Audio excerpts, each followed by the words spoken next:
Anda akan mengikuti Talkshow Interaktif di SAS FM.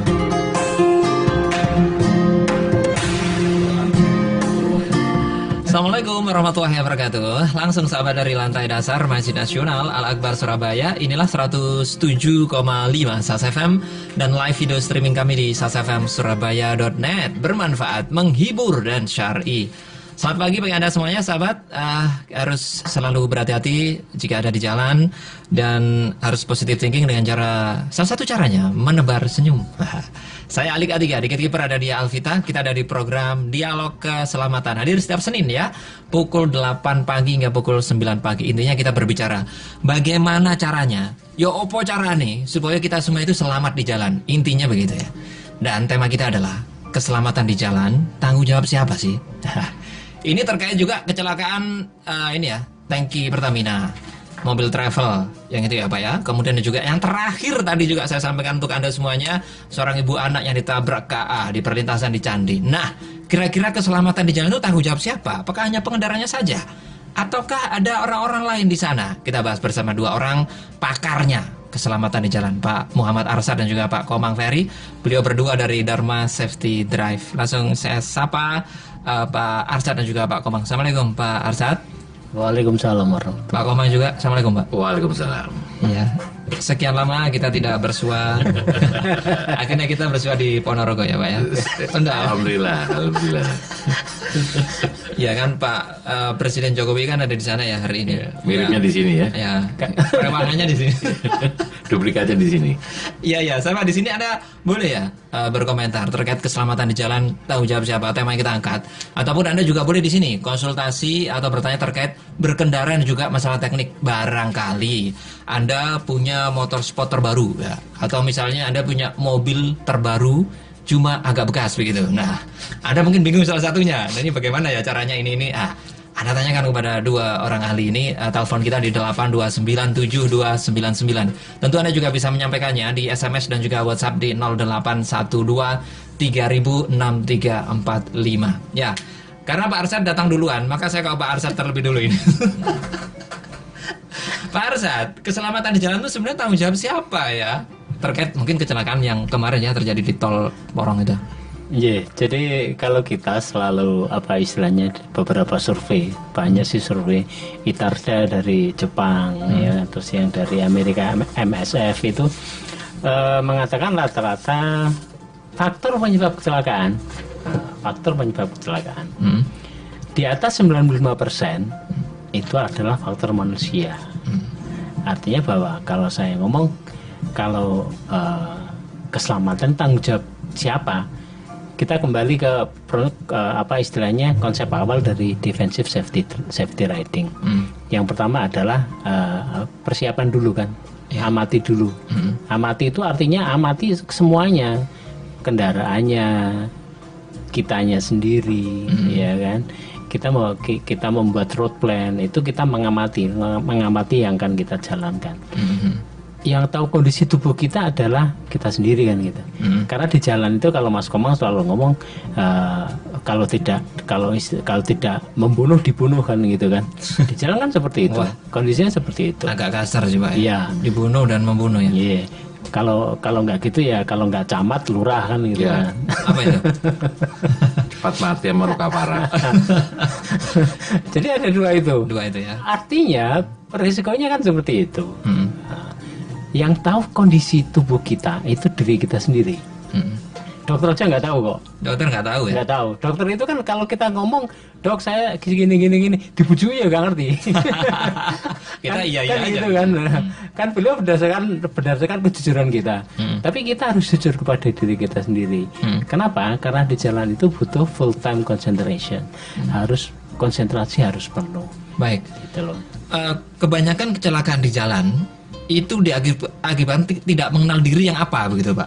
Apakah karena dia nggak mempelajari teknisnya, atau mungkin yang terjadi di kecelakaan kemarin Pertamina itu truknya itu ngantuk?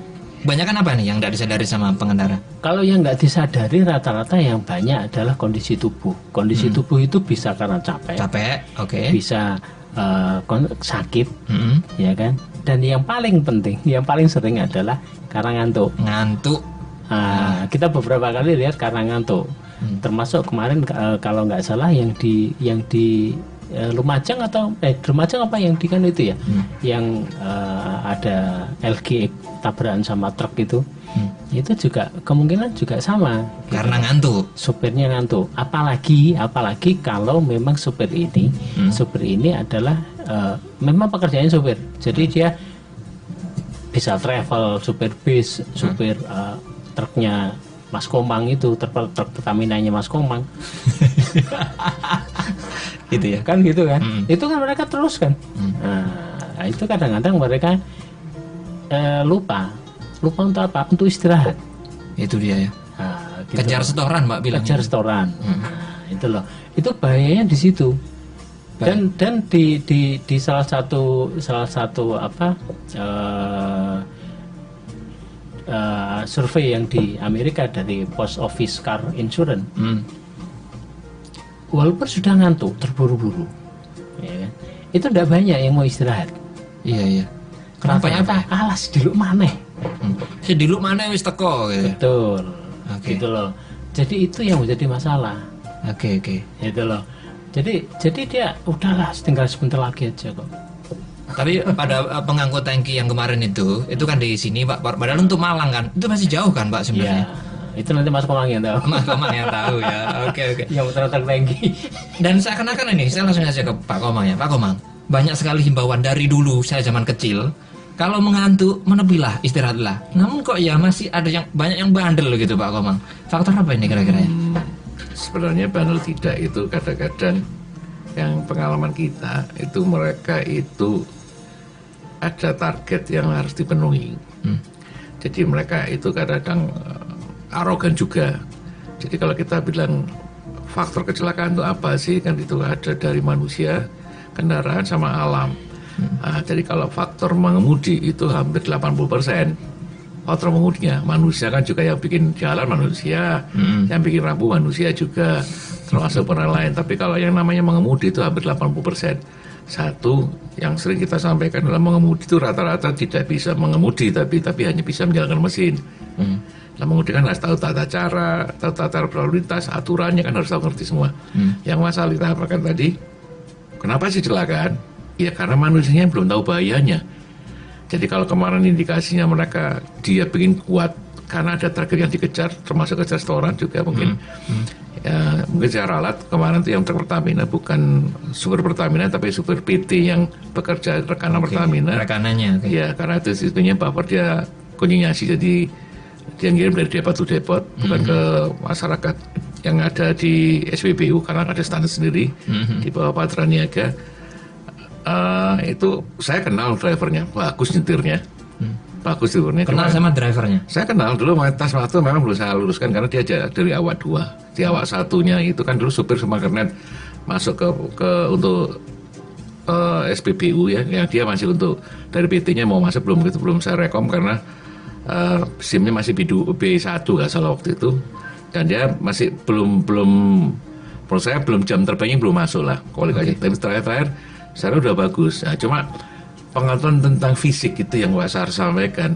Kalau kita lelah, faktor mengemudi kan harus dibutuhkan ke suatu kemampuan melihat, mendengar, mencium, terus mengatur perasaan sama kemampuan bereaksi dan kemampuan menganalisa kecepatan sama jarak. Kalau faktor yang organ tubuh kita atau indera kita merasa tidak optimal, lelah, capek, itu kadang-kadang banyak sekarang pakai doping. Ya, itu yang sering terjadi. Jadi kalau dulu itu ada pel koplo, ada irek, ada macam-macam, dan itu selalu dihindari oleh orang yang ngerti, yang ngerti kesehatan Pak saya sampaikan. Tapi kalau yang namanya anak orang masyarakat kecil yang berangkatnya, kita kan tahu driver itu berangkatnya dari mana. Berangkat tentang minim tentang kekuatan kesehatan kan sangat minim. Yang tahunya adalah target. Nah itu yang dipakai semua, termasuk kemarin ya, indikasinya kena sabu. Itu sering saya sampaikan, jangan sabu. Kalau kita sudah minum sesuatu suplemen, untuk yang di TV itu ada ratusan iklan itu, yang jadi kita kuat segala macam, itu kan bukan untuk mengemudi, itu hanya untuk sesaat. Tapi setelah efek obatnya atau suplemen itu habis, lelahnya kan tumpuk 2 kali. Jadi yang dipanggil kan waktu saya. Jadi intinya tuh penunda aja. Penunda capek. Ya, begitu munculnya efek obatnya atau efek sampai hilang, ya seperti kemarin tuh. Saya sempat kemarin saya lihat rekamannya, investigasinya, ya mereka dia ngantuk, tiba-tiba ngantuk, ya ngantuk aja sudah. Kalau sekarang yang bawanya, jangan lupa kalau BBM itu jalan-jalan itu kan bom yang berjalan. Kalau dia ngantuk, benturan, timbul efek api, yang lainnya kan masih korban. Nah itu. Jadi kita bilang kalau kita faktor yang paling sampaikan tadi Mas Ali, gimana faktor selamat ya? Dia dalam mengemudi mengamankan diri sendiri, penumpang dan orang yang di jalan yang lain, itu harus prinsip satu, itu nggak dipahami. Oke, walaupun dia secara teknis, secara mengemudi sudah oke, ya? Tapi dia harus bisa mengamankan orang lain. Nah itu kenapa? Karena kalau di jalan aturan lalu lintas, etika, tata cara itu kan mengatur untuk keselamatan orang lain juga, bukan untuk diri sendiri. Itu yang susah. Termasuk kalau kita di batas kereta api yang meninggal itu, kita selalu berkatakan kepala kereta api yang nggak pakai pintu itu bahaya. Kenapa? Oh nggak apa-apa, masih jauh kita nyebrang, tapi kok mesinnya mati. Mereka lupa kereta api lah genset yang berjalan. Oke. Begitu berjalan akan timbul namanya medan magnet itu kan bisa mengamankan motor dari medan magnet, mengaruh di motor kita atau mobil kita. Begitu melintas, main plusnya hilang, groundnya mati mesin kita. Nah itu orang bilang ada bau roksonnya, ada jinnya kan itu. Ya, akhirnya orang bilangnya jalan tol angker di situ. Nah itu. Baik. Nanti akan dikasih pencerahan ini ya kepada masyarakat agar berhati-hati di depan lintasan kereta api. Baik, kita akan jeda sebentar, nanti akan kita lanjutkan kembali. Anda yang ingin bergabung bersama kami di sini di Dialog Keselamatan, silakan 8297299 SMS dan juga WhatsApp kita di 0812306345. Kami akan kembali sahabat setelah yang berikut ini. Allah tidak akan pernah ingkar janji. Allah itu tidak pernah ingkar janji. Nah di ayat yang ke-9 tadi, janji Allah buat siapa? Janji Allah buat syaratnya kalau ingin dapat memperoleh bagian dari janji Allah, maka aminu wa amilus sholihah. Apa janjinya? Maghfiratun, terus wa ajrun azim. Ajrun apa?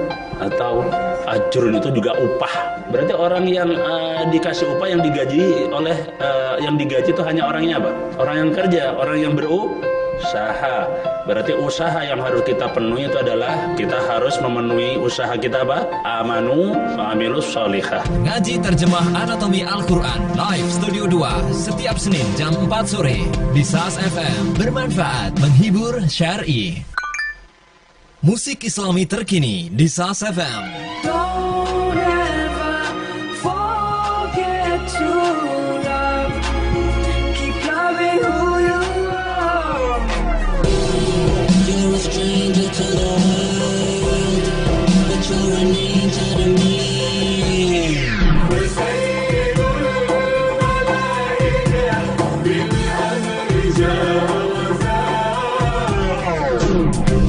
Simak lagu-lagu di SAS FM, di hits musik Islami, di catatan redaksi, dan di syair dan syiar. Bagaimanakah menyikapi ketidakcocokan? Ini harus menjadi pelajaran betul gitu, bagaimana tentang kurangnya pengetahuan dalam sebuah pernikahan gitu. Lupa bahwa pernikahan itu memang tidak akan pernah cocok gitu. Dua pasangan yang dipasangkan menjadi jodoh itu tidak akan pernah cocok gitu. Sama kata pun nggak cocok. Laki dipasangkan dengan laki-laki pun nggak akan pernah cocok. Bertemu pun pasti berbeda cara pandangnya, visinya, misinya dalam hidup gitu. Yang menjadikan ketidakcocokan itu menjadi indah, keberbedaan itu menjadi tarian yang asyik gitu, ketika payung motivasinya adalah motivasi surganya Allah. Motivasi pernikahannya adalah mencari ridhonya Allah. Mencari pernikahannya adalah ibadah, bukan yang lainnya. Talk show interaktif Be Smart Muslim setiap Selasa jam 8 pagi di SAS FM. Bermanfaat, menghibur, syar'i.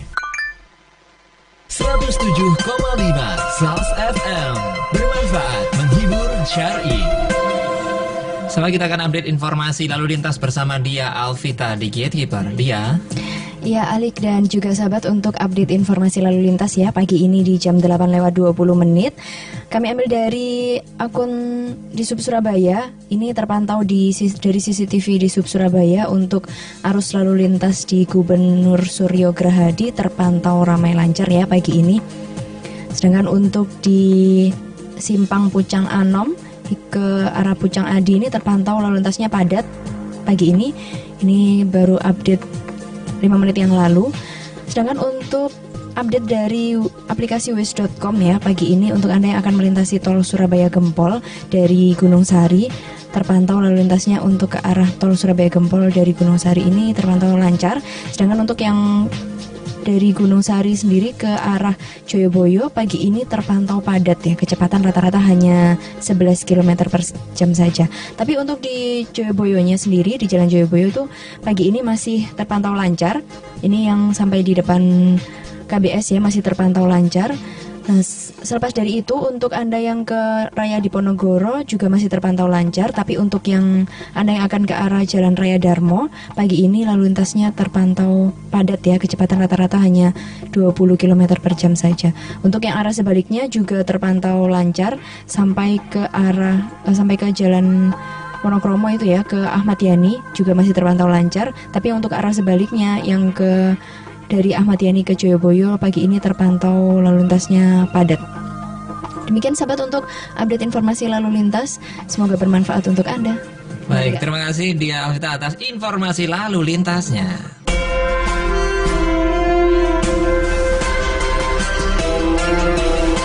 Kembali sahabat di Dialog Keselamatan, tema kita keselamatan di jalan, tanggung jawab siapa ya? Masih bersama Pak Arsyad dan juga Pak Komang. Beliau berdua dari Dharma Safety Drive. Silakan bagi Anda yang ingin bergabung bersama kami terkait tema boleh, terkait masalah teknik, konsultasi terkait kendaraan Anda juga boleh. 8297299 SMS dan juga WhatsApp di 0812306345. Baik, sebelum kita bahas lebih lanjut lagi terkait tema kita, Pak Arsyad dan Pak Komang ini sudah ada yang bergabung di line telepon. Kita sapa terlebih dulu. Assalamualaikum. Waalaikumsalam sahabat. Wah, Iya. Sahabat Alik. iya. Adika. Waalaikumsalam Pak Komisaris ya. Komisaris, Komjen. Pak. Iya. Waalaikumsalam Pak Komisaris. Pak Eko Bambang, silakan Pak. Ini Mas Arsad, Mas Komang. Siap. Suwi lho Mas Komang kata muncul. Mas Komang. Kemangan aku rek. Iya. Iya. Selamat pagi semuanya. Iya, pagi Pak Saya Eko. tadi di jalan itu mau berinteraksi, bergabung, tapi berhubung satu parkir gak iso enak, gitu, gak ada yang aman, berbahaya. Wah, Iya, betul. Iya. tertib. Karena parkir itu harus memenuhi syarat, jadi aman buat diri saya juga aman buat orang lain, gitu. Tapi kan nongkrong pakai sengen narik wis mulai wis. Pengendara yang baik ini. Telepon garasi wis aman wis. Kalau sing ngerusui ya toh. Iya, Nah, betul. sekarang baru ini bergabung saya. Ini menarik sekali. Betul. Saya sepakat dengan Mas Arsad di pembukanya, kemudian Mas Komang juga ulasannya mengenai siapa sih sing tanggung jawab sebetulnya kalau di jalan raya itu. Ya benar, memang ya diri kita sendiri. Jadi tadi diulas bahasanya. Nek panjang loro ya jadi nyopir apa. Leren dhisik kan gitu ya. Nek kesel ya leren di cocok ngombe macam-macam kan gitu. Nah, ini pengalaman saya, nggak tahu kalau orang lain. Saya tuh mau nyopir itu sudah ngantuk, dipaksa sama keluarga. Tak no kopi jahe gitu, ya wis gawe no. Mari ngombe ya tetap ngantuk ya karena pengaruh. Ini kayak salah ini sopo, ini kopi ini apa aku gitu. Nah, saya pikir gini tak pendingnya gak usah lungo. Ini suai baru subuh. Aku tak turu dhisik. Itu gitu loh. Jadi tidak usah memaksa. Nggak usah memaksa, apalagi itu kalau misalnya saya ngeri sekali ada supir bis yang ngantuk bareng. Loh, bis lu gak penumpang ya, Rek. Ini gak PT kan gak apa-apa ya. Loh, ini penting sekali loh. Orang kurang nggak mau menyadari betul gitu loh. Jadi kalau sudah ada rambu, di sini ada rest area, ya area nopo, dodok dulu gitu. Terus raya-raya sebentar, terus nyopir lagi, kan apa-apa tuh. Iya. Nah ini memang betul saya sepakat, memang yang paling utama itu adalah diri kita sendiri. Kalau bahasa saya, jadilah polisi buat diri sendiri, itu penting. Itu penting. Memang ya, kalau sebagian, saya tidak mengamati ya, berapa persen itu memang juga ada beberapa tanggung jawab aparat setempat ya, misalnya kita mengenai rambu misalnya mematuhi jalan, walaupun kadang masih ada lampu yang tidak nyala sama sekali, lampu jalanan itu ada. Iya. Terus kita jalan dari Surabaya ke Mojokerto, itu jalan yang berlubang-lubang juga banyak. Nah, nek kate mlaku dimilih jalan, nah itu kita juga harus hati-hati. Itu aja. Oke. Itu Baik. Mas Komang, semoga sehat. Mas Arsad. Amin. Matur nuwun semuanya. Assalamualaikum. Waalaikumsalam warahmatullahi wabarakatuh. Baik, saya ke Pak Arsad terlebih dulu. Pak Arsad, tadi dikatakan bahwa kita akan ngantuk dulu ya, belum ke perlintasan kereta api. Kita ke sopir yang ngantuk dulu nih fokusnya. Nah, tadi dikatakan bisa jadi dia ini kejar setoran begitu ya, kejar target begitu ya Pak ya. Apakah kalau kita tanya keselamatan di jalan tanggung jawab siapa? Apakah dia sendiri atau orang-orang di sekelilingnya ini? Termasuk bosnya barangkali. Ayo kirim kamu, karo boko ngantuk, mau orang pokoknya kirim. Nah ini juga apa istilahnya menjadi perhatian juga. Apakah si driver ini cukup untuk istirahat apa enggak? Nah seperti itu kan. Itu yang waktu antara, contohnya yang paling simpel. Travel atau mungkin bukan travel. Kalau travel waktunya kan dia sudah di arrange dengan bagus ya, mungkin mobil-mobil rental gitu mungkin. Nah ini si driver begitu dia datang malam datang ke rumah, 3 jam kemudian dia harus jalan lagi. Seperti itu nih contohnya. Nah di rumah ternyata suasana di rumah itu ramai sekali, sehingga dia nggak bisa istirahat dengan cukup. Tidak bisa tidur sejenak saja. Iya, tidak bisa beristirahat dengan cukup. Nah ini juga harus mempengaruhi juga. Artinya begini, kalau tanggung jawab ngantuk itu tanggung jawabnya yang tahu kondisinya adalah kita, gitu. Tetapi pada saat si driver ini istirahat, adalah tanggung jawab lingkungannya ya. Agar dia bisa istirahat benar gitu. Ya istrinya misalnya ya saudaranya, ya anaknya gitu. Tanggung jawab juga harusnya. Iya, karena kalau si driver ini nantinya seperti tadi disampaikan Pak Ibe, dia membawa orang kan gitu kan. Walaupun membawa apa istilahnya ayam tadi, kalau ayamnya kecelakaan jatuh ya kasihan juga Pak. Mendingan kalau itu. Jadi harus tanggung jawab. Orang-orang sekitarnya juga ikut tanggung jawab terhadap keselamatan. Harus make sure bahwa si sopir ini, si driver ini dia bisa istirahat dengan cukup. Sehingga pada saat dia mengendarai lagi dia sudah siap. Ada satu hal yang sering saya baca di kalau kita lihat di internet itu, tidur itu sebetulnya utang. Jadi tidur itu yang benar kan antara 6,5 sampai 7,4 jam. Rata-rata segitu. Itu yang benar segitu. Kalau kurang itu akan menjadi utang. Ternyata harus dilunasi di kemudian harinya ya. Iya betul, harus dilunasi di kemudian hari.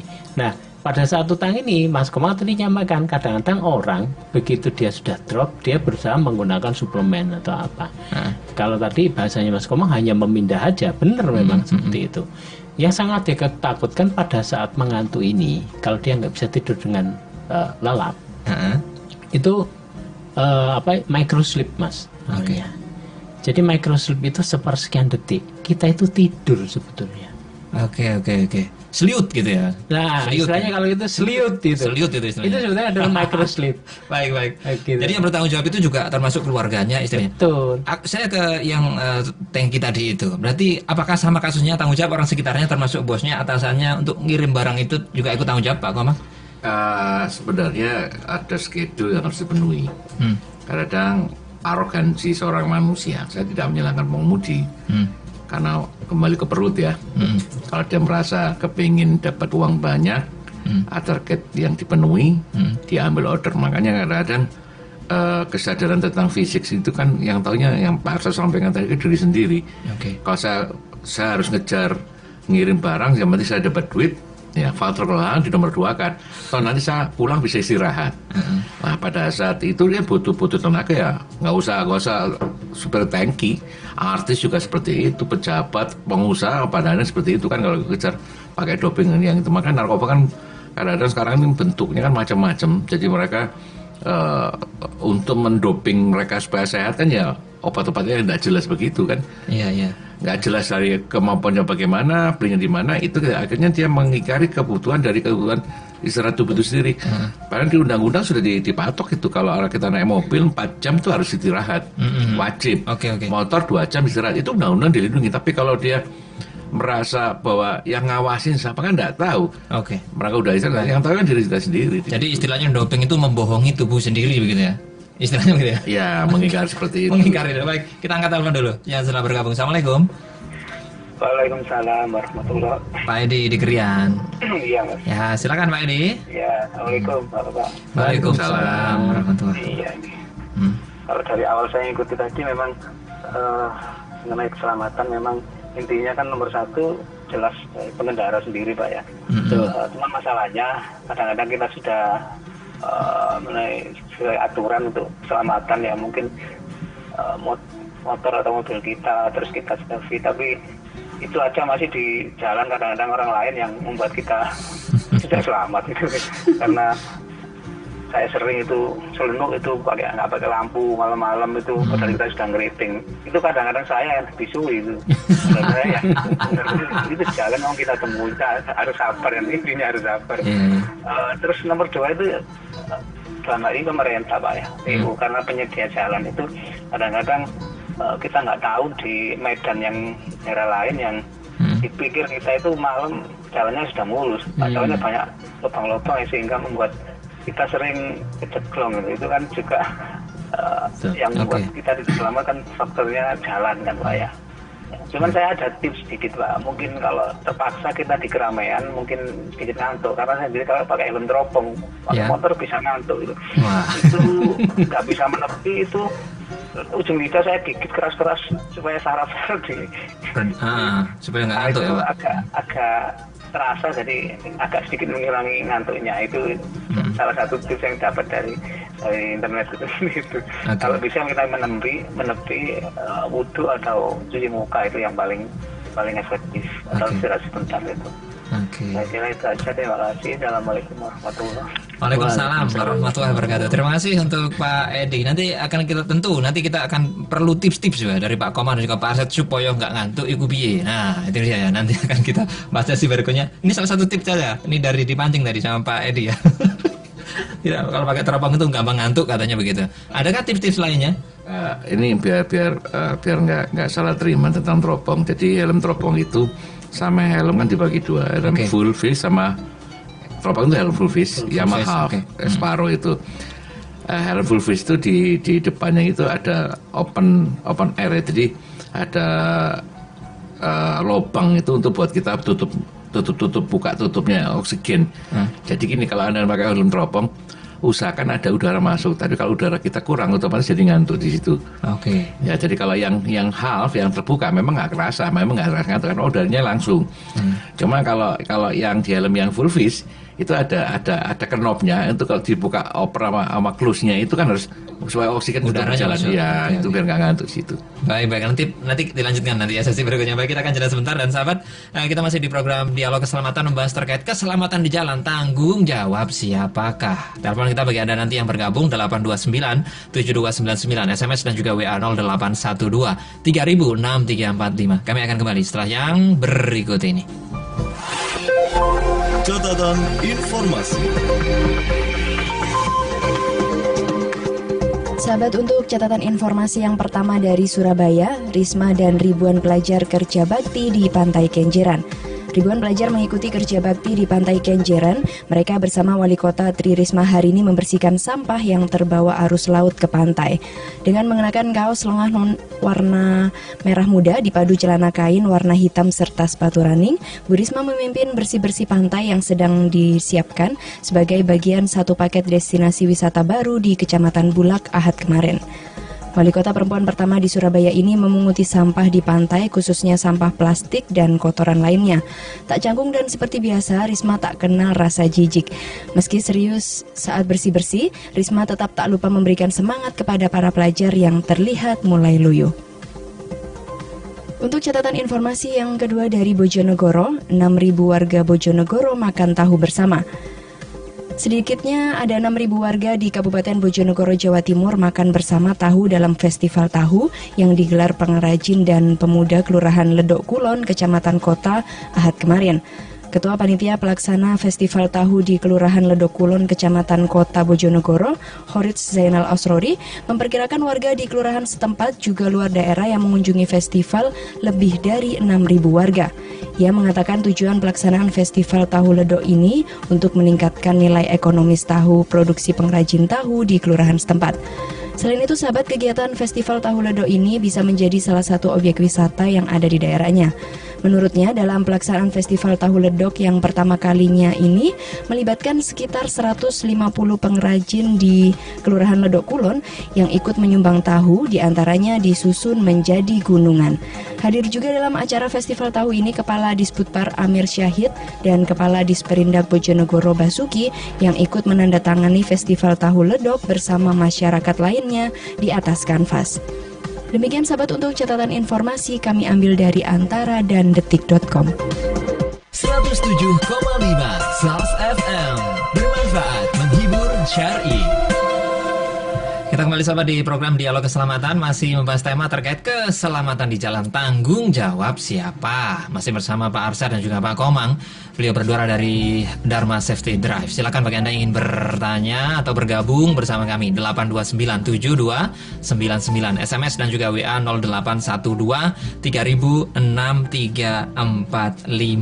Baik, saya kembali ke Pak Arsyad. Tadi Pak Edi ini mengatakan bahwa ini juga termasuk tanggung jawab PU atau si pembuat jalan, gitu Pak. Ini gimana Pak? Faktornya berapa persen? Ya, kalau memang itu memang ada juga. Ya. Tapi yang tanggung jawab kita adalah kita membuat road plan kan. Kita masih tetap punya tanggung jawab. Artinya gini, road plan itu bukan cuma aku berangkat dari sini ke sana, enggak. Tapi road plan itu sampai kondisi jalan seperti apa, kita nyari informasi jalannya seperti apa di sana, apakah gelombang, apakah lubang-lubang, apakah sudah diperbaiki, sudah bagus. Nah, itu adalah road plan kita. Ya, tanggung jawab siapa? Kita tetepan. Kenapa? Kalau kita kayak PU dan sebagainya, mereka jelas tugasnya apa. Tetapi yang harus diingat adalah PU itu tugasnya satu kabupaten kan. Kemungkinan satu sisi dia baru dibenerin di daerah Jambangan, dibenerin, mungkin yang di Ganjaran baru bolong kan gitu kan, ada delay time. Tetapi kalau saat kita berkendara tidak ada delay time, itu tidak ada, karena kita akan melewati. Mau nggak mau lewat situ. Lewat situ. Artinya pada saat kita membuat road plan, itu harus kita sudah tahu, oh kondisi jalan sana jelek. Walaupun menurut undang-undang bahwa penyedia jalan itu kalau ada kecelakaan akibat kerusakan jalan, itu yang tanggung jawab adalah penyedia jalannya kan. Tetapi kita kan jangan mau kecelakaan toh. Jangan kecelakaan dulu kan gitu kan. Jadi pilih jalur ke tempat kerja atau ke tempat aktivitas yang agak aman jalannya begitu ya. Betul. Walaupun memutar, Pak. Contohnya kayak hari ini. Tadi kalau kita tahu bahwa di Jalan Tunjungan kan ditutup karena ada acara di sana. Padahal kalau memang kantornya daerah sana, setiap hari harus lewat sana. Mau nggak mau kita harus bikin road plan baru kan. Saya akan lewat Genteng Kali penuh mesti, ya kan. Lewat Praban juga mesti penuh. Akhirnya apa satunya jalan adalah, oh saya harus berangkat lebih awal, gitu loh. Biar apa? Biar nggak macet. Itu adalah bagian dari road plan. Kita tahu kondisinya. Dan cari jalan yang enak begitu ya. Betul. Walaupun agak memutar nggak apa-apa ya. Walaupun agak memutar. Kedua yang paling penting adalah kondisi jalannya aman.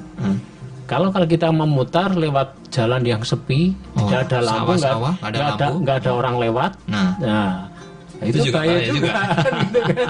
Masih mendingan kita melewati jalan yang kemungkinan dia tidak terlalu rata, tetapi kita mengurangi kecelakaan. Nah, trik-trik ini ada dalam road plan. Jadi kita sudah tahu, saya nanti akan lewat jalan, contohnya ini jalan Dirorjo gitu. Dirorjo, antara Dirorjo sampai Lakar Santri itu kan banyak gelombang gitu. Ya. Nah, tapi di sana jalannya gelombang, makanya saya harus prepare. Prepare-nya apa? Kemungkinan tekanan banyak, kondisi rantai, kondisi apa sudah disiapkan, remnya sudah disiapkan, sehingga begitu melewati jalan seperti itu kita sudah siap untuk stop and go. Nah, itu yang penting di situ. Jadi tanggung jawabnya itu juga, walaupun tanggung jawab untuk perbaiki jalan tetap ada ya. Ada di, yang utama itu tetap diri sendiri. Diri sendiri. Walaupun Pak Kemang, walaupun diakali itu, misalnya pas ngantuk tadi dengan apa tadi, menggigit apa ya tadi, Pak Edi Gigit ujung lidah. Menurut Pak Komang efektif tidak itu kira-kira? Itu shock terapi biar nggak ngantuk. Sama dengan di tol itu ada program kejut itu. Yang split trap yang untuk yang di tol yang dulu dipakai kan supaya kaget jadi biar nggak ngantuk, itu ada hanya sesaat aja. Jadi yang micro sleeper itu yang bahaya. Jadi kadang-kadang mungkin semua orang mengalami. Jadi mata masih melek, mata melek melihat tidak merem, tapi pikirannya nggak nyambung. Jadi orang ngantuk kadang-kadang mata melek, tapi blank gitu ya? Blank. Tiba-tiba ingetnya ada getaran, berapa menit yang lalu lewat apa ini kita nggak ingat. Nah, tidur tapi mata melek itu sering terjadi. Sering ya. Di pengemudi juga ada bilang itu. Ya Pak, saya tuh melihat, tapi kok nggak ada respon ya? Ya Anda sudah tidur, sarafnya tidur, matanya nggak tidur, melek. Karena dipaksakan. Nah itu yang efek-efek obat seperti itu banyak. Kadang-kadang kopi itu orang bilang pakai kopi melek, enggak juga. Kopi ada kafeinnya yang memacu jantung supaya kita semangat lagi. Tapi kan namanya bioritme, waktunya tidur nggak bisa dilawan. Tidur ya tidur. Walaupun dengan kopi ya? Iya, kalau udah waktu ngantuk ya ngantuk. Jadi kadang-kadang istilah orang kalau pergi kena jet lag selama itu kan ada siklus tidur kan tetap berjalan. Kalau sudah waktunya siklus hidup itu siklus tidur ya waktu tidur. Makanya kejadian-kejadian kecelakaan itu selalu rata-rata kalau tidak magi menjelang subuh itu, nah itu kan rata-rata di situ orang titik jenuhnya di situ. Jadi kalau jam 10, jam 11 itu orang masih kuat-kuatnya. Kalau di doping sampai subuh mereka kuat, tapi setelah jam 7 matahari terbit, jam 8, jam 9 sekitar kemarin, nah antara jam 8, 9, 10 itu waktu panas-panasnya awal matahari, nah itu ngantuk-ngantuknya seseorang habis dipaksa numpuk di sana di situ. ya? Nah, rata-rata gitu. Kemarin jam berapa? Setengah 10 habis begadang kayaknya. Enggak Pak, ya Pak habis ngejar mungkin. Ya sudah, pasti di situ kumpulnya. Obat efeknya sudah berkurang kan? Dia semalam lembur diminum obat jam 12, jam 1 malam sampai subuh bertahan juga 4 jam. Tapi setelah itu efeknya jam 8 jam 9 segitu. Rata-rata superbet juga kecelakaan jam 11 pagi di situ. Atau kalau dia nggak tahan pakai obat-obatan seperti ya subuh ya rata itu. Siklusnya masih datang di situ. Jadi kadang-kadang menyadari kemampuan diri sendiri itu kadang-kadang manusia pengemudi itu karena kalah sama hal lain materi. Itu jadi satu-satunya obatnya itu ya istirahat dan tidur ya Pak, sama tanggung jawab. Kalau kita meninggal manusia itu nilainya tinggi. Kalau meninggal itu siapa yang ngijoli, kan tidak ada dijoli. Manusia itu nilai tertinggi, yang bisa ngidupin manusia kan hanya Allah kan gitu. Hakikat orang beriman balik lagi ada 3 kecerdasan fundamental, IQ sama EQ. IQ kapasitas iman Anda, spiritual quotation. Kedua adalah kapasitas kecerdasan. Ketiga adalah kapasitas keemosi kita. 3 itu tidak bisa dilepas. Anda beriman cari uang, iya karena tanggung jawab sebagai keluarga. Anda cerdas tak mudah, pinter nyetir saya.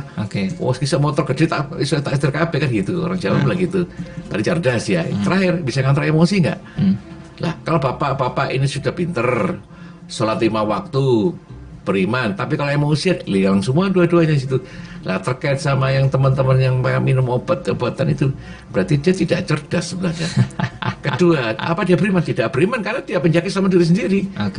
Yang terakhir, apakah dia punya emosi? Dia tidak bisa ngatur emosi. Emosi namanya tidur, ngantuk, marah, perasaan, itu kan emosi juga. Jadi tidak bisa ngatur emosinya dia. Kalau yang ngantuk ya ngantuk. Namanya tubuh bilang gitu. Kan kita nggak bisa ngatur tubuh kita, harus kuat-kuatin. Berarti dikatakan tidak cerdas itu ketika dia tidak mengenali diri sendiri, itu termasuk ya? Termasuk tidak cerdas ya? Mengenal karakter mobil kan teknik, tapi karakter dari sendiri dia bisa mengenal diri sendiri nggak kenal, ya nggak cerdas seperti kan. Orang waktu yang sakit ditipu, menipu diri sendiri kan tidak cerdas juga akhirnya. Manipulasi pikiran kita sendiri kan di situ. Mari kita jadi orang yang cerdas, mengenali diri sendiri ketika ngantuk istirahat. Tapi Pak Arsad, ketika kita sudah dikit nih waktunya, maksudnya itu rumah ini tinggal sebentar lagi nih, tapi kok ngantuk, seliut juga, tiba-tiba di sebelah selokan itu. Nah, apa yang harus dilakukan itu Pak? Pernah nggak itu? Saya pernah soalnya. Itu gini, rata-rata kecelakaan itu orang tidak full konsentrasinya kalau baru berangkat dari tempat tujuan. Jadi Mas Ali itu kalau berangkat masih belum full konsentrasi, masih lepas sepatu, nyoba mobil motornya, belnya, helm, jaket, tas, itu sering kecelakaan. Dan atau sudah mendekati tempat tujuan. Karena didikan ketok omah saya ketok loh. Kuburan juga saya ketok kan gitu. Rumah sakit ya ketok kan gitu. Nah itu kadang-kadang sudah diturunkan konsentrasinya. Jadi awal sama akhir itu rata-rata Bahaya. Sudah pasti itu bahayanya. Makanya rata-rata orang yang kecelakaan mendekati tempat tujuan atau mendekati tujuan. Begitu ya, Rata-rata gitu. Oke. Itu krusialnya di situ rata-rata. Ya harusnya gimana dong Pak? Ini kan tangguh juga, full. kita mau nyampe Jadi ini. begitu Pak Arsul sampaikan tadi, persiapan kendaraan namanya road bike. Begitu naik kendaraan sudah full semua. Bayangkan ini ada cerita juga konyol kalau saya pernah tahu. Orang sudah tertib berangkat naik mobil sambil mobilnya jalan pakai pasang sabuk pengaman. Terpenuh juga. Kenapa? Karena konsepnya di sabuk pengamannya. Kan sudah proses bagus, tapi kan pada saat jalan kan dia nggak konsen gitu. Pasang sabuk pengaman, nganutin segala macam, tasnya, handphone. Dia bagus karena kan nggak cerdas. Oke, nggak cerdas. Prosesnya cerdas, tapi prosesnya nggak cerdas itu. Iya, Anda sekarang di jalan sedang mengemudi, kalau Anda sambil menggunakan handphone, Anda kurang cerdas, gitu ya Pak? Iya, otomatis kan nggak boleh sampai ada di Singapura dendanya mahal sekali. Oke. Dikit juga saya undang-undang situ. Handphone itu membantu untuk kita jauh cerdas, tapi Baik. dalam menggunakan karena kita nggak cerdas juga. Pak, pernah itu kan sebenarnya sudah ada hukumnya dan ditilang. Ada. Adakah pernah menjumpai tidak itu kira-kira ada Sering hukumnya? di Jakarta banyak. Oh ada, Jakarta ya? ada temannya istriku itu sering kena. Gara-gara pakai handphone. Pakai handphone Tilang. itu sering kena tilang. Oke. Baik. Jadi memang persis seperti yang disampaikan oleh Pak Eko Bambang tadi, ya, jadi polisi diri sendiri begitu ya. Iya. Tahu diri sendiri itu cerdas namanya. Polisi kan hanya menjaga kita. Kalau kita berharap polisi jaga kita, ngapain juga ada polisi, gitu. Iya kan? Kan Gitu ya? polisi itu kalau kita semua tertib selamanya, polisi cuma aman-aman aja. Jangan takut kan. Makanya seperti ada yang di jalan tuh, kenapa melanggar? Karena nggak ada polisinya. Nah, kan gitu akhirnya. Karena ada bapak sih, makanya saya, tapi bapak nggak ada. Kalau bapak saya nggak melanggar. Nah, itu terjadi di jalan raya mana, persekopan, sama macam itu kan itu. itu kan hal yang aneh Mas Ali. Iya. Artinya apa? Keselamatan itu kan untuk diri kita sendiri. Kenapa kita harus menjagakan polisi gitu loh? Polisi itu baik loh, menjaga keselamatan kita. Oke. Yang harusnya kita sendiri harus menjaga. Harusnya kita sendiri menjadi polisi diri sendiri. Iya. Baik, kita akan jeda sebentar. Nanti lanjutkan kembali dan sahabat silakan bagi Anda yang ingin bergabung bersama kami di dialog keselamatan. Tema kita, keselamatan di jalan, tanggung jawab siapakah? Telepon 8297299, SMS dan WA 0812306345. Kami akan kembali setelah yang berikut ini. Bagaimana menyikapi full day school? Semakin full day school ini nanti digalakkan dengan niat supaya orang tua merasa aman kalau mereka bekerja, semakin mereka akan mengambil porsi yang sedikit tentang tanggung jawab anak, dan itu sangat membuat saya prihatin. Kalau saya boleh ceritakan fakta, sekolah full day school banyak, ada yang bagus, ada yang tidak. Itu yang bagus sekalipun tidak semua muridnya jadi bagus begitu loh. Tidak semua muridnya jadi berkualitas seperti yang tadi disampaikan Pak Putri. Kalau nanti anak-anak masuk full day school nanti SDM bisa lebih berkualitas. Ya bisa jadi, tapi pada kenyataannya tidak semua. Talk show interaktif, mendidik dengan hati. Setiap Senin jam 1 siang di SAS FM. Bermanfaat, menghibur, syar'i.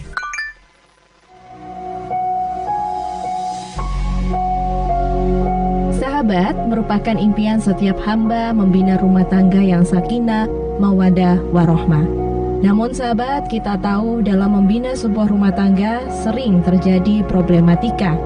Lalu bagaimana solusi untuk menghadapinya? Ikuti dialog problematika rumah tangga masa kini dengan Ustadz Yahya Ajiz, narasumber Tadarus Keluarga di Radio SAS FM. Minggu 16 Oktober 2016 pukul 9 hingga pukul 14 di Studio 2 Radio SAS FM.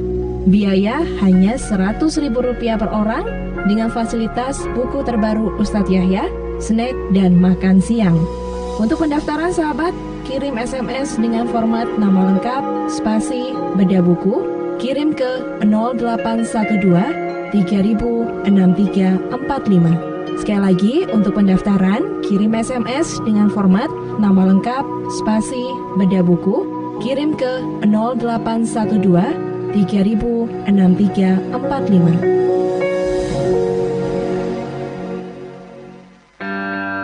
Apakah manfaat keluarga sujud berjamaah? Kalau keluarga muslim itu rajin yang sujud, subhanallah, ini tandanya adalah orang-orang yang mendapatkan cahaya, orang-orang yang aura keluarga itu sangat gembira sekali. Jadi nanti orang yang dibangkitkan dalam alam kubur itu akan dikenal oleh Nabi Muhammad, apakah keluarga itu rajin sujud atau tidak. Jadi kalau seorang suami, istri, anak itu sholat berjamaah, itu adalah orang atau keluarga yang mudah dikenal oleh Nabi besar Muhammad SAW.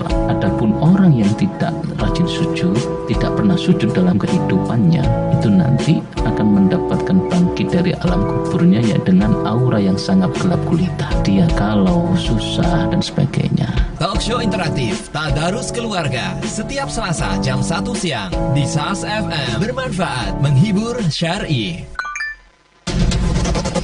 Hits musik Islami setiap hari jam 6 pagi. 107,5 SAS FM. Bermanfaat, menghibur, syar'i.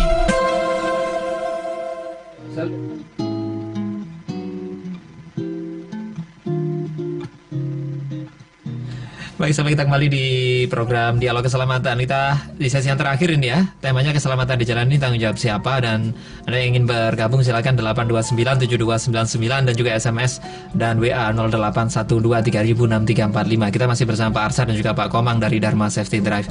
Ini ada yang bergabung dari Pak Kasmo ya. Pak Kasmo ini bertanya nih, untuk kecepatan di jalan ini rata-rata berapa ya? Ini mungkin sering kali kita sampaikan begitu ya.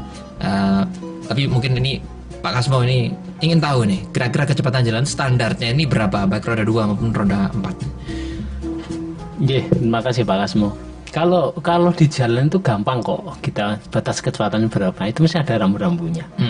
Dan dari kepolisian, Disub dan yang lain-lain menetapkan batas itu sudah ada dasarnya. Gitu loh. Biasanya sebagai patokan kalau dalam kota itu maksimal 40 km per jam. Dalam kota ya? Dalam kota. Kalau di jalan apa istilahnya, jalan penghubung ya, Mas Pak Komang. Jalan provinsi. Kalau jalan provinsi kan 80 ya. Kalau jalan penghubung antar daerah, jalan penghubung antar daerah itu sekitar 60 km per jam. Kalau di kampung itu 20 km per jam. Batasannya seperti itu sih. Jadi tinggal kita sendiri. Rambu-rambu rata-rata seperti itu. Kalau contohnya di jalan kecamatan gitu, jalan kecamatan berarti sekitar 40 km per jam, gitu loh. Jadi dasarnya seperti itu. Oke. Yang paling gampang itu, yang pertama itu kalau aturan. Roda 2 maupun roda sama ya? Sama, gitu loh. Yang kedua adalah kecepatan itu adalah tergantung dari cara pandang kita, aman nggak di depan. Oke. Gitu loh. Walaupun di luar kota kecepatan maksimal bisa lebih dari itu, lebih dari 80 km per jam. Tapi kalau pandangan kita tidak aman, kita nggak bisa ke depan, nggak aman, itu mending tidak. Gitu loh. Contohnya seperti ini. Kalau kita melewati suatu daerah, kalau di sini mungkin kalau Caruban terlalu ramai, Tuban itu ya. Tuban itu ada keluar dari Tuban atau mau masuk Tuban itu ada hutan agak panjang, jalannya lebar. Nah, itu kiri kanan tidak ada pertigaan sama sekali, perempatan pertigaan. Kalau kondisinya lancar, oke, berarti kita bisa melihat dari jarak jauh, tidak ada kendaraan, tidak apa, oke, kita bisa nambah kecepatan. Tapi beda ceritanya kalau kita di jalan provinsi, walaupun kecepatannya boleh 80, tapi di situ banyak persimpangan jalan. Ya, jalan duduk sampean itu. Duduk sampean. Okay. Nah, walaupun kondisinya sepi, kita jam 1 malam, jam 2 malam, itu harus lebih hati-hati. Internisnya banyak, kecil-kecil, jalan kampungnya banyak. Jalan kampungnya banyak, tiba-tiba celonong gitu. Kita sering ada kecelakaan kan, itu kalau kita baca di koran, di bis terutama. Bis itu sering beberapa kali, terutama jalur ini, antara Balong Bendo sampai Jombang, sampai Mojoaking Jombang, itu sering karena di situ sering ada pertigaan. Artinya kita nggak usah berpatokan kepada batas kecepatan itu. Kalau kita mau jangan sampai kita ngotot kecepatan kan maksimal gitu. Tetapi yang paling penting adalah kita mengamati, ya kan? Oke. Kita harus amati dulu. Yang kedua prediksi kan gitu kan? Prediksi, oh ini banyak persimpangan dan sebagainya. Kita harus hati-hati. Baru kemudian tindakan kita. Gitu. Baik. Jadi itu ya yang menjadi perhatian. Walaupun sudah ditentukan tuh Pak, tadi dari pandangan ya, jalannya misalnya agak bergelombang atau lubang begitu, bagaimana Pak? Jadi kalau kita lihat mata kita, pandangan kita bisa melihat, kita bisa mengamati kan, oh jalannya berlubang. otak kita mesti akan berpikir kalau jalannya berlubang kita harus mengurangi kecepatan, gitu loh. Artinya kecepatannya juga harus dikurangi gitu ya. Gitu. Oke. Baik. Itu dia ya untuk Pak Kasmo. Dan terkait keselamatan jalan tanggung jawab siapa? Kalau tadi kita cenderung ke ngantuknya nih Pak Komang. Kemudian ke perlintasan kereta api yang baru saja terjadi kemarin kepada ibu dan 2 anaknya itu yang meninggal.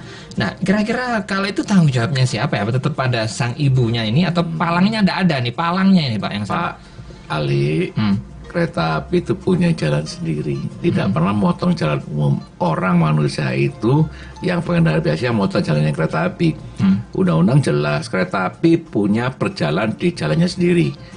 Dia pernah gabung ke jalan raya. Jalan raya motong jalan ke jalan kereta api. Makanya itu sering kita lihat kecelakaan terjadi itu orang nggak mengenal. Kereta api itu prinsipnya seperti mobil-mobil di jalan itu. Jalan, ada koplingnya, terus ada mesinnya gitu. Mereka lupa kereta api itu kalau namanya yang diesel atau yang listrik itu kan genset memutar ke dinamo memutar ke akinya, ke baterainya ke dinamo jalannya. Jadi genset perjalanan. Makanya kereta api kalau kita bilang, kenapa kereta api lebih irit ya? Pembangunan bahan karena dia stasioner mesinnya.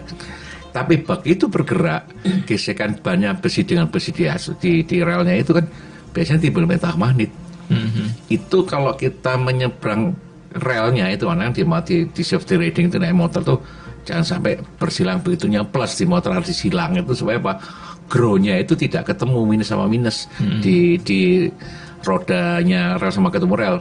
Banyak di pelajaran dimanapun kalau kita mengatasi kereta api tidak boleh plus harus X. Jadi ban depan itu menjurus satunya, yang belakang masih di tanah, ban depan sudah melewati, yang belakang masih nyempuh ke rel, tapi depannya sudah lepas.